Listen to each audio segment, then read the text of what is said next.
Titanic का डूबना दुनिया की सबसे बड़ी घटनाओं में से एक है। इस जहाज का जीवन कुल 5 दिन का था, लेकिन डूबने के इतने सालों बाद भी दुनिया इसे भूल नहीं पाई है।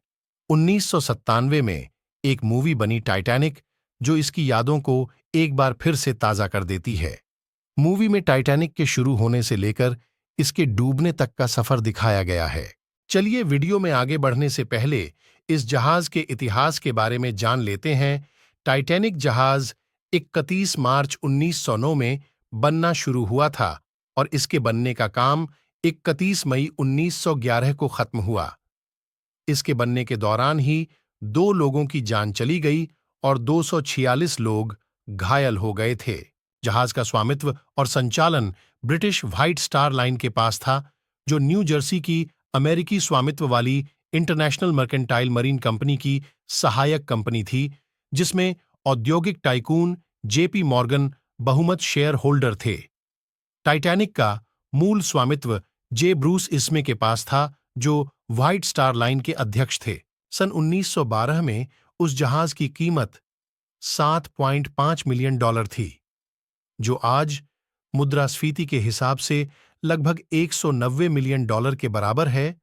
इससे भी दिलचस्प बात यह है कि जेम्स कैमरून द्वारा बनाई गई मूवी का बजट $200 मिलियन तक पहुंच गया था।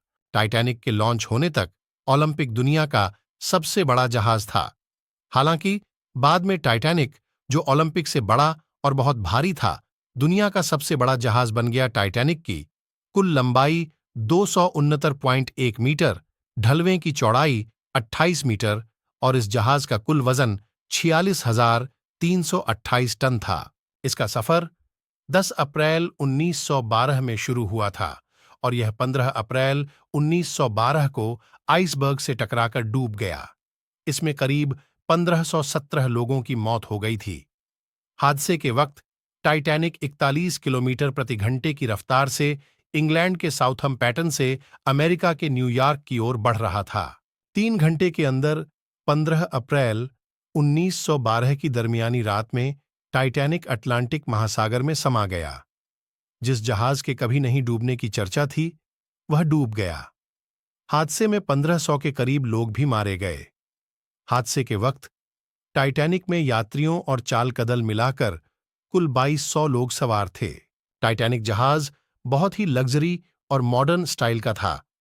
इसका इंटीरियर देखने लायक था। शायद आपको नहीं पता होगा, लेकिन जहाज के अंदर का इंटीरियर लंदन के एक होटल द रिट्ज से इंस्पायर्ड था। यह होटल आज भी है। अगर आप टाइटैनिक का अनुभव लेना चाहते हैं तो जीवन में एक बार लंदन के इस होटल में जरूर विजिट करें। अगर आपने टाइटैनिक देखी हो तो आपने गौर किया होगा कि एक सीन में टाइटैनिक के डूबने पर भी म्यूजिशियन शांति की भावना को बनाए रखने के लिए म्यूजिक बजाते रहे। दिलचस्प बात यह है कि ऐसा वास्तव में हुआ था। वे करीब 2 घंटे 5 मिनट तक म्यूजिक बजाते रहे और आखिर में अपनी जान गंवा बैठे। टाइटैनिक जहाज को डूबने में कितना समय लगा, इस बात की सटीक जानकारी देना थोड़ा मुश्किल है, लेकिन जानकारी के अनुसार जहाज को पूरी तरह से डूबने में 2 घंटे 40 मिनट का समय लगा। ये टाइमिंग उस वक्त से निकाली गई है जब आइसबर्ग के स्पॉटिंग को लेकर पहला अलर्ट निकाला था। आपको जानकर हैरत होगी, लेकिन जहाज इतनी बुरी तरह से क्षतिग्रस्त हुआ था कि दूर दूर तक इसका मलबा नहीं मिला। इसका मलबा ढूंढने में करीब 73 साल लग गए। 1 सितंबर 1985 को वैज्ञानिक जीन लुई मिशेल और रॉबर्ट बलार्ड ने जहाज के अवशेषों का पता लगाया था। टाइटैनिक का मलबा न्यूफाउंडलैंड के तट से लगभग 370 समुद्री मील दक्षिण दक्षिण पूर्व में लगभग 12,500 फीट की गहराई पर स्थित है। बताया जाता है कि अगर उस समय जहाज में कुछ बातों पर ध्यान दिया गया होता तो कई लोगों की जान बच सकती थी। तो चलिए जानते हैं टाइटैनिक से जुड़ी कुछ ऐसी ही रहस्यमय और दिलचस्प बातों के बारे में। टाइटैनिक जहाज पर आराम से 64 लाइफ बोट लाई जा सकती थी, लेकिन इसे अनदेखा किया गया और सिर्फ 20 लाइफ बोट ही लाई गईं। जल्दबाजी में लाइफ बोट को पूरा नहीं भरा गया। गिने चुने लोगों को ही इसमें बैठाकर ले जाया गया, जिस कारण कई लोग मौत का शिकार हुए। टाइटैनिक के दुर्घटनाग्रस्त होने से पहले आगे आइसबर्ग के होने की चेतावनी दी गई थी, लेकिन जहाज के सदस्यों ने इसे नजरअंदाज कर दिया।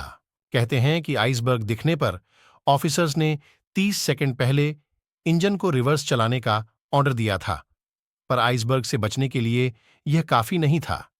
अगर 30 सेकंड पहले आइसबर्ग दिख जाता तो शायद टाइटैनिक डूबने से बच जाता। यह जहाज इतना शक्तिशाली था कि उसकी आवाज 16 किलोमीटर दूर तक सुनाई दे सकती थी।